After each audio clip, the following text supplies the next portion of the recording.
Okay, we want to talk about how do we create intimacy in marriage.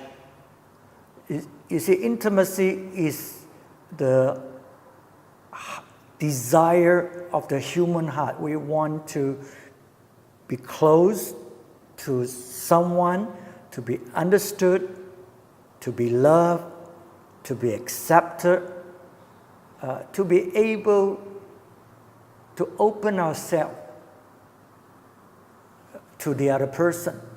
So God has created you and I for intimacy.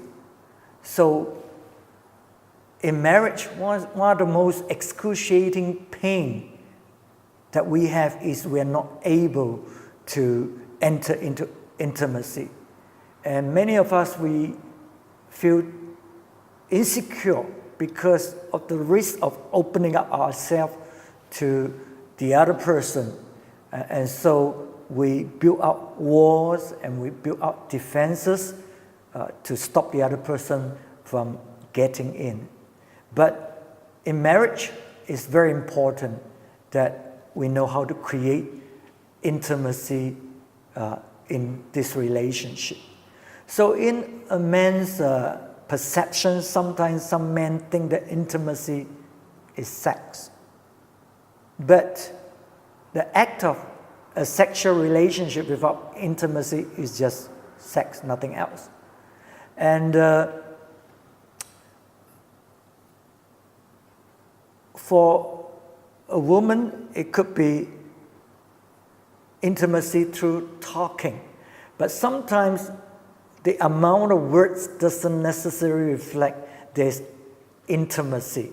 Okay, so in intimate relationship, we are pushing the boundary to get to know one another, to let others know about ourselves. So every one of us have this desire for intimacy, but it doesn't mean that just because we have desire, then we have intimacy. So what is the picture of intimacy in the Bible? In Genesis 4, verse 1, it says, Adam knew Eve, his wife. Adam knew Eve, his wife. That's a picture of intimacy. Adam knows. There is a complete openness in their relationship. There is an understanding, not just physical nakedness, but emotional and spiritual nakedness that we're open to one another.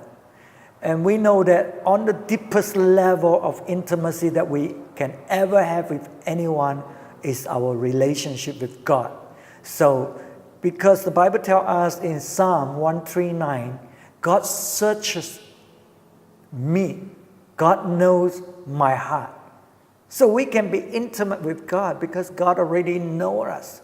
And He knows us through and through, and even before we are formed. And but the amazing thing is also we can know God.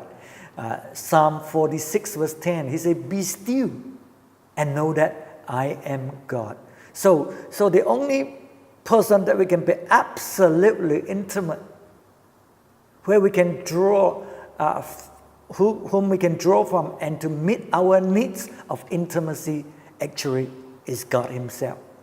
But in a husband and wife relationship, this is what we hope to cultivate, hope to create intimacy in our relationship with one another. And so we want to break down the walls that we have built up to keep others out from our life in order to understand and to be understood. So it's not automatic in a marriage relationship, and we need to work at it. So how do we create intimacy with one another? We need to understand how our partner feels about love. Okay, we do that by spending time together, and when we are talking, when we are communicating with each other, we find out how each person interpret as being loved.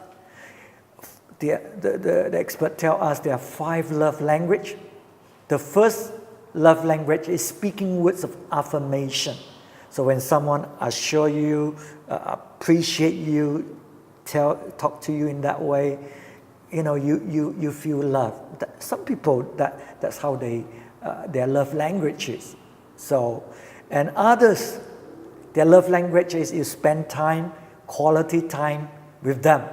Okay, so when you spend a quality time, you give them attention, you hear what they have to say, and just be together with them in one place. That to them is love. Others in their love language is when their partners is able to give a thoughtful present to them. They feel it's personal. This is a powerful visual picture for them to say that, or the person really cares about me, really loves me. Okay, another type of person, their love language is physical affection, or they need a lot of hugging, holding hands, touching, kissing, and so on. Whereas there are others who may not necessarily like that so much, okay, because that's not their love language. And the 5th love language is kind action. When your partner do something for you, help you, in a cooking, washing, some of the routine kind of things, when they do that, they help you. You feel that, they love you, appreciate you. So different ones of us have different kind of love language, and maybe a multiple of the 5 that we talk about. And our love language can change as well with time, with age. When you are beginning to get older, maybe your love language is more like your partner helping you, taking care of you. That is more a love language than other form of love language. And so how do we discover each other's love language? Maybe you can write down the 6 significant events in your life. Think about it. When someone do something or say something or whatever that make you feel really loved. So if you can ponder on that and write it out, then maybe if it's a repeat of certain kind of pattern, then you realize that would be your love language. Okay, so how do we create intimacy? To talking and communicating, we find out each other's love language. And when we communicate, that's how we open the door to intimacy. And just like in the beginning of our relationship you have with your spouse or your partner, so you talk about anything, you talk about everything, and then you begin to get to know one another better. And so we need to take note. When we communicate, we're opening door for intimacy. And a lot of times, someone having an affair, it was started because someone wanted to listen, someone wanted to talk, and so that create that kind of a relationship. So communication is a way for us to come closer to one another, and through that communication we're dismantling the barrier, the walls that we have, and we begin to understand the other person better. And we are opening up our hearts, or we are uncovering our hearts to the other person through communication. So mutual communication is the way we begin. So we talk and we listen. And that's how we open our hearts too.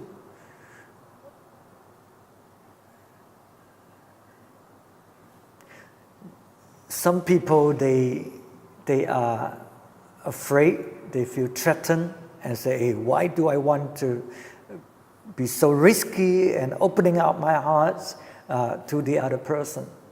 So that's why communication, opening the doors into intimacy is a gradual process. So we begin to talk about many things, and then when we feel that the other person is really care about us and love us, protect us, then we begin to open up more and more to the other person. But there's no other way that we can get into true intimacy except through communication.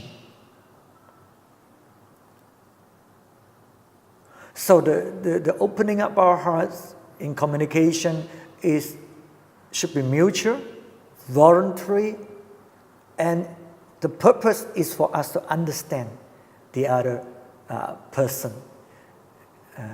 So those who have experienced hurts, their heart has been wounded in the past, they'll feel very vulnerable to talk about the past, and they may feel threatened and they may want to give up on that relationship because there are some wounds in their heart that cause them not wanting to open up. Because when we open our hearts, it means we could get hurt again. So then the person might not want to take the risk. And that's why it's important we do it gradually. We do it gradually as we feel comfortable. And then the other thing that will affect our intimacy in communication is fear. Fear damages development of intimacy in relationship. So how does fear manifest itself in our relationship? Fear causes us to become defensive. Okay, we hate to admit our wrong, our weaknesses, and we begin to protect ourselves and defend. Because we are afraid that our partner might use that weakness and that failure, that mistake, to come against us. So that's why we want to protect and be defensive. And so we do it by accusing our partner, our mates, attacking them, or we do it by excusing ourselves, give justification, reason to cop out of our own mistake. So, but that doesn't really free you from your faults, right? When you try and defend, it doesn't help you in your marriage or in your relationship moving towards intimacy. The only way you can deal with your fault is to face them head on and acknowledge it. Okay, and the other way that fear exhibits itself in relationship is we become distant because of the potential problem that is there. So men especially, we begin to withdraw when faced with when our emotions are being threatened. So we get detached and just withdraw ourselves. Whereas women, most of the time, they'll probably get very angry, they cry, and that will cause the man to even withdraw further, okay, out of this kind of emotional scenario. So how do we deal with problem and mistakes? We have to face them rather than be fearful and defensive. And also, when we are fearful, we become demanding. Okay, we want to be in control because we're insecure. And so we want to have the last word about the situation. And also we want our way, we want to win. So that's a sign of insecurity when someone who just want to win and argue have the last word. So that creates a power struggle in that relationship. So what is the the cure, the antidote for fear in relationship, that is transparency. Okay, so we become honest with one another, honest with ourselves. We face up to our problem, acknowledge it, our feeling, our fears, we acknowledge it, and to ourselves. And that's the only way we can make progress in our marriage relationship. And then we got to be honest with God, because God knows our fault anyway, and He's just waiting for us to admit it. Because He wants to help us, He wants to help us create that kind of intimacy in a relationship. So be honest with your mate, admit your fault, your feeling, your fear, start telling the truth to each other, care enough to review yourself. So there's really no other way for us to develop intimacy except through the sharing of our thoughts, our feelings, our fear, when we are communicating with honesty to one another. So the greatest risk in your marriage is a risk of transparency, right? But yet at the same time, it's most rewarding, because when you begin to open up, you can know one another, and then your intimacy with one another, your oneness with one another begins to grow, and then you are most satisfied in that relationship, and that is the way to build a successful marriage. Okay, so we stop here.